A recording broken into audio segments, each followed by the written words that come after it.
अथ पंचमुखी हनुमत्कवचम्। अस्य श्री पंचमुखी हनुमत्कवचस्तोत्रमन्त्रस्य ब्रह्मा ऋषिः, गायत्री छन्दः, हनुमान देवता, राम बीजं, मम शक्तिः, चन्द्र इति कीलकम्। ॐ रौं कवचाय हुं, ॐ ह्रौं अस्त्राय फट्। ईश्वर उवाच। अथ ध्यानं प्रवक्ष्यामि, शृणु सर्वाङ्गसुन्दरम्। तत्कृतं देवदेवेशि, ध्यानं हनुमतः प्रियम्। पञ्चवक्त्रं महाभीमं, कपियूथसमन्वितं।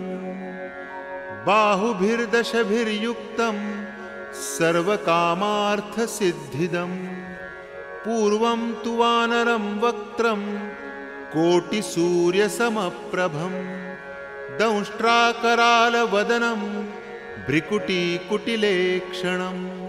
अस्यैव दक्षिणं वक्त्रं, नारसिंहं महाद्भुतम्। अत्युग्रतेजो वपुषं, भीषणं भयनाशनं। पश्चिमे गारुडं वक्त्रं, वक्रतुण्डं महाबलं। सर्वनागप्रशमनं, सर्वभूतादिकृन्तनम्। उत्तरं सौकरं वक्त्रं, कृष्णदीप्तनभोमयम्। पाताले सिद्धवेतालं, ज्वररोगादिकृन्तनम्। ऊर्ध्वं हयाननं घोरं, दानवान्तकरं परम्। येन वक्त्रेण विप्रेन्द्र, तारकाया महाहवे। दुर्गते शरणं तस्य, सर्वशत्रुहरं परम्। ध्यात्वा पञ्चमुखं रुद्रं, हनुमन्तं दयानिधिं। खड्गं त्रिशूलं खट्वाङ्गं, पाशमङ्कुशपर्वतं। मुष्टौ तु मोदकौ वृक्षं, धारयन्तं कमण्डलुं। भिन्दिपालं ज्ञानमुद्रां, दमनं मुनिपुङ्गवम्। एतान्यायुधजालानि, धारयन्तं भयापहम्। दिव्यमाल्याम्बरधरं, दिव्यगन्धानुलेपनं। सर्वैश्वर्यमयं देवं, हनुमद्विश्वतोमुखम्। पञ्चास्यमच्युतमनेकविचित्रवर्णं, वक्त्रं सशङ्खविभृतं कपिराजवीर्यं। पीताम्बरादिमुकुटैरपि शोभिताङ्गं, पिङ्गाक्षमञ्जनिसुतं ह्यनिशं स्मरामि। मर्कटस्य महोत्साहं, सर्वशोकविनाशनम्। शत्रुसंहारकं चैतत् कवचं ह्यापदं हरेत्। ॐ हरिमर्कटमर्कटाय स्वाहा। ॐ नमो भगवते पञ्चवदनाय, पूर्वकपिमुखाय, सकलशत्रुसंहारणाय स्वाहा। ॐ नमो भगवते पञ्चवदनाय, उत्तरमुखाय, आदिवाराहाय, सकलसम्पत्कराय स्वाहा। ॐ नमो भगवते पञ्चवदनाय, ऊर्ध्वमुखाय, हयग्रीवाय, सकलजनवश्यकराय स्वाहा इति मूलमन्त्रः। ॐ अस्य श्री पंचमुख हनुमत्कवचस्तोत्रमन्त्रस्य श्रीरामचन्द्र ऋषिः अनुष्टुप् छन्दः। श्रीरामचन्द्रो देवता, सीताबीजं, हनुमानिति शक्तिः। हनुमत्प्रीत्यर्थं जपे विनियोगः।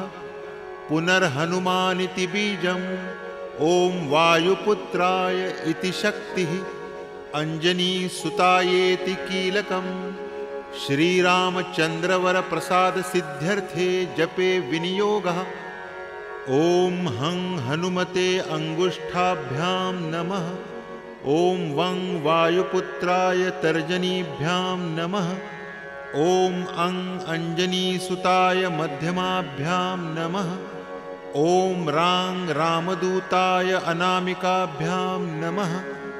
ॐ ऋं रुद्रमूर्तये कनिष्ठिकाभ्यां नमः।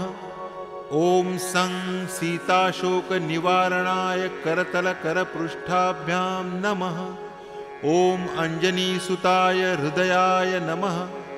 ॐ रुद्रमूर्तये शिरसे स्वाहा। ॐ वायुपुत्राय शिखायै वखट्। ॐ अग्निगर्भाय कवचाय हुं। ॐ रामदूताय नेत्रत्रयाय वौखट्। ॐ पञ्चमुखी हनुमते अस्त्राय फट्। अथ ध्यानं श्रीरामदूताय आञ्जनेयाय वायुपुत्राय महाबलाय सीताशोकनिवारणाय महाबलप्रचण्डाय लङ्कापुरीदहनाय फाल्गुनसखाय कोलाहलसकलब्रह्माण्डविश्वरूपाय सप्तसमुद्रनिरन्तरलङ्घिताय पिङ्गलनयनाय अमितविक्रमाय सूर्यबिम्बफलसेवाधिष्ठितनिराक्रमाय सञ्जीवन्या अङ्गदलक्ष्मणमहाकपिसैन्य प्राणदात्रे दशग्रीवविध्वंसनाय रामेष्टाय सीतासह रामचन्द्रवरप्रसादाय खट्प्रयोगागमपञ्चमुखी हनुमन्मन्त्रजपे विनियोगः। ॐ हरिमर्कटमर्कटाय स्वाहा। ॐ हरिमर्कटमर्कटाय वं वं वं वं वं फट् स्वाहा। ॐ हरिमर्कटमर्कटाय फं फं फं फं फं फट् स्वाहा। ॐ हरिमर्कटमर्कटाय खं खं खं खं खं मारणाय स्वाहा। ॐ हरिमर्कटमर्कटाय ठं ठं ठं ठं ठं स्तम्भनाय स्वाहा। ॐ हरिमर्कटमर्कटाय डं डं डं डं डं आकर्षणाय सकलसम्पत्कराय पञ्चमुखवीरहनुमते स्वाहा। ॐ उच्चाटने ढं ढं ढं ढं ढं कूर्ममूर्तये पञ्चमुखहनुमते परयन्त्रपरतन्त्रोच्चाटनाय स्वाहा। ॐ कं खं गं घं ङं चं छं जं झं ञं टं ठं डं ढं णं तं थं दं धं नं पं फं बं भं मं यं रं लं बं शं शं सं हं क्षं स्वाहा इति दिग्बन्धः। ॐ पूर्वकपिमुखे पञ्चमुखहनुमते ठन् ठन् ठन् ठन् ठन् सकलशत्रुसंहारणाय स्वाहा। ॐ दक्षिणमुखे पञ्चमुखहनुमते करालवदनाय नरसिंहाय रां रां रां रां रां सकलभूतप्रेतदमनाय स्वाहा। ॐ पश्चिममुखे गरुडासनाय पञ्चमुखवीरहनुमते मं मं मं मं मं सकलविषहराय स्वाहा। ॐ उत्तरमुखे आदिवाराहाय लं लं लं लं लं नरसिंहाय नीलकण्ठाय पञ्चमुखहनुमते स्वाहा। अञ्जनीसुताय वायुपुत्राय महाबलाय रामेष्टफाल्गुनसखाय सीताशोकनिवारणाय लक्ष्मणप्राणरक्षकाय कपिसैन्यप्रकाशाय सुग्रीवाभिमानदहनाय श्रीरामचन्द्रवरप्रसादकाय महीवीर्याय प्रथमब्रह्माण्डनायकाय पञ्चमुखहनुमते भूतप्रेतपिशाच ब्रह्मराक्षसशाकिनी डाकिनी अन्तरिक्षग्रहपरमन्त्र परयन्त्र परतन्त्र सर्वग्रहोच्चाटनाय सकलशत्रुसंहारणाय पञ्चमुखहनुमद्वरप्रसादक सर्वरक्षकाय जं जं जं जं जं स्वाहा। इदं कवचं पठित्वा तु महाकवचं पठेन्नरः। एकवारं पठेन्नित्यं सर्वशत्रुनिवारणं।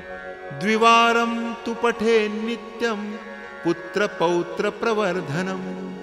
त्रिवारं पठते नित्यं सर्वसम्पत्करं परं। चतुर्वारं पठेन्नित्यं सर्वलोकवशीकरं। पञ्चवारं पठेन्नित्यं सर्वरोगनिवारणं। षड्वारं तु पठेन्नित्यं सर्वदेववशीकरं। सप्तवारं पठेन्नित्यं सर्वकामार्थसिद्धिदम्। अष्टवारं पठेन्नित्यं सर्वसौभाग्यदायकं। नववारं पठेन्नित्यं सर्वैश्वर्यप्रदायकं। दशवारं पठेन्नित्यं त्रैलोक्यज्ञानदर्शनम्। एकादशं पठेन्नित्यं सर्वसिद्धिं लभेन्नरः। कवचस्मृतिमात्रेण महालक्ष्मीफलप्रदम्। ॐ पञ्चमुखी हनुमत्कवचम्। ॐ तत्सत्।